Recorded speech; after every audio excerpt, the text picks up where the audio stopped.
इस क्वेश्चन में बोल रहा है determine the current in each branch of the network shown in figure. So आप इसको देख के लग रहा है कि ये व्हीटस्टोन ब्रिज है, लेकिन ये व्हीटस्टोन ब्रिज एक्चुअली में नहीं है। क्यों?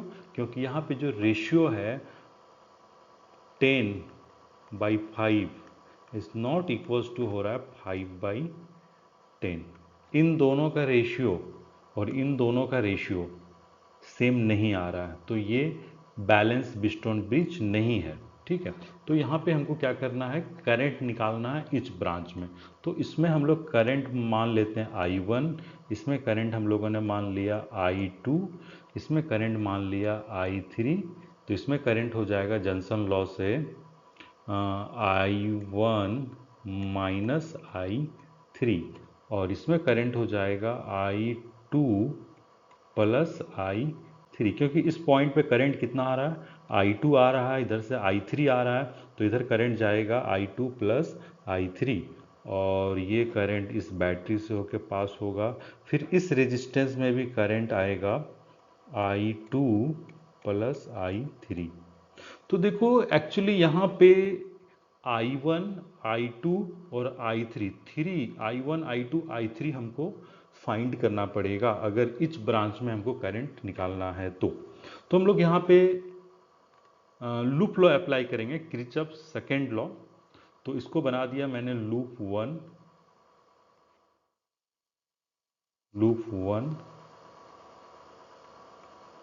इसको बना दिया लूप 2, और इसको हम लोग बना देते हैं लूप 3।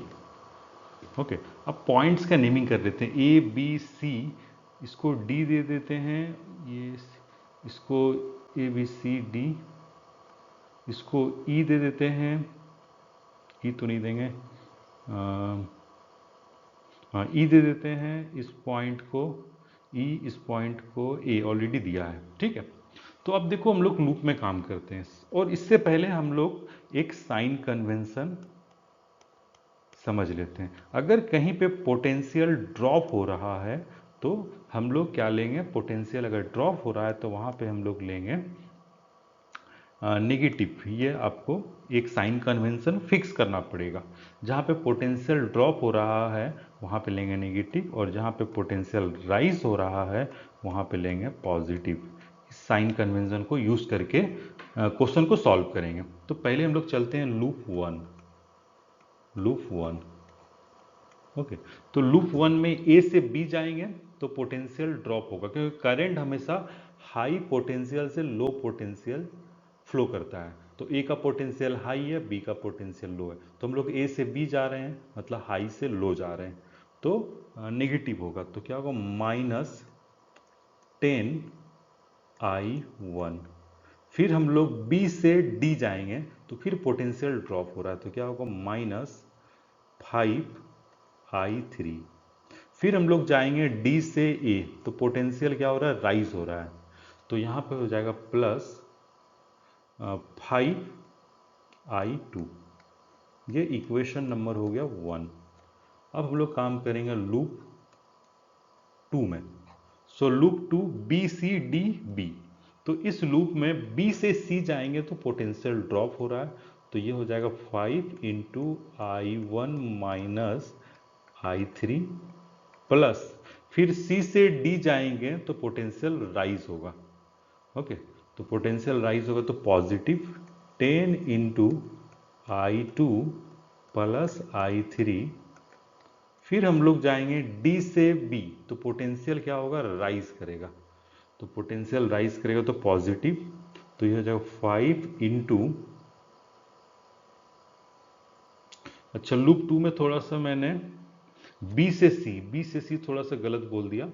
बी से सी क्या होगा, पोटेंशियल ड्रॉप हो रहा है ना, तो होगा माइनस, और सी से डी पोटेंशियल राइज हो रहा है प्लस, और डी से बी पोटेंशियल राइज हो रहा है, तो ये हो जाएगा +5 × I3। ये थोड़ा सा आप देख लो, ये -5 हो, -5 × I1 माइनस I3 होगा। बी से सी पोटेंशियल ड्रॉप हो रहा है, नेगेटिव लेना होगा, I3 = 0। ये इक्वेशन नंबर हो गया 2। ओके, अब लूप 3 में हम लोग चलते हैं। लूप 3 में क्या होगा, ए से डी पोटेंशियल ड्रॉप हो रहा है, तो माइनस होगा 5 × I2। फिर डी से सी पोटेंशियल ड्रॉप हो रहा है, -10 × I2 प्लस I3। फिर सी से ई पोटेंशियल राइज हो रहा है। देखो बैटरी में जब हम लोग क्रॉस कर रहे हैं, ऐसे क्रॉस कर रहे हैं सी से ई, तो पोटेंशियल बढ़ रहा है, छोटा डंडी से बड़ा डंडी में जा रहे हैं तो पोटेंशियल बढ़ रहा है। तो क्या लिखेंगे हम लोग, पोटेंशियल राइज हो रहा है +10। फिर ई से ए, फिर पोटेंशियल ड्रॉप हो रहा है, तो हो जाएगा -10 × I2 plus I3 equals to 0। ये हो गया इक्वेशन नंबर 3। सो एक बात अब हमेशा ध्यान रखिए, जब भी करंट हमेशा जो होता है ना, वो करंट हमेशा हाई पोटेंशियल, यहाँ पे हाई है, यहाँ पे लो है। सो करंट हमेशा हाई पोटेंशियल से लो पोटेंशियल फ्लो करता है ना। तो ये 3 इक्वेशंस हो गया आफ्टर सॉल्विंग। अगर आप इन तीनों इक्वेशन को सॉल्व करोगे तो आपको I1, I2 और I3 का वैल्यू मिल जाएगा। सो I1 का क्या वैल्यू मिलेगा मैं बता देता हूँ आपको। I1 का वैल्यू मिल जाएगा आपको 4/17 एम्पियर। I2 का वैल्यू आपको मिल जाएगा 6/17। एंड I3 का जो वैल्यू आपको मिलेगा वो मिलेगा नेगेटिव -2/17 एम्पियर। ये आपको वैल्यू मिलेगा। आफ्टर आप लोग इसको खुद से सॉल्व करना, ठीक है। सिर्फ इक्वेशंस को सॉल्व करना थोड़ा परेशानी होगा, लेकिन करना। मैं बोल रहा हूँ जब आप करोगे तभी आप सीखोगे, नहीं करोगे तो नहीं सीख पाओगे। तो ये तीनों वैल्यू पता चल गया। अगर हम आपसे बोलें ए बी में करंट क्या है, देखो मैं आंसर लिख रहा हूँ अभी। ए बी में करंट क्या होगा, तो ए बी में करंट होगा I1 कितना 4/17 एम्पियर। कहाँ से कहाँ फ्लो करेगा, ए से बी जाएगा करंट, ठीक है। फिर करंट हम लोग निकालेंगे, ए बी हो गया। फिर एडी में करंट क्या है, एडी में करंट है I2 भी पॉजिटिव आया है, तो ये भी होगा 6/17 एम्पियर, और ये करंट जाएगा ए से डी। और करंट इन बीडी पार्ट में जो करंट है वो होगा 2/17। ये वैल्यू आया है नेगेटिव।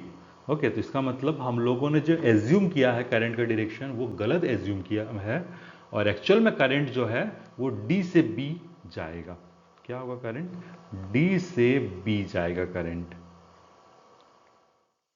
ठीक है। नेक्स्ट हम लोग निकालेंगे बीसी में। सो एक्चुअली में बीसी निकालने के लिए यहाँ पे थोड़ा सा कैलकुलेशन करना पड़ेगा बीसी में।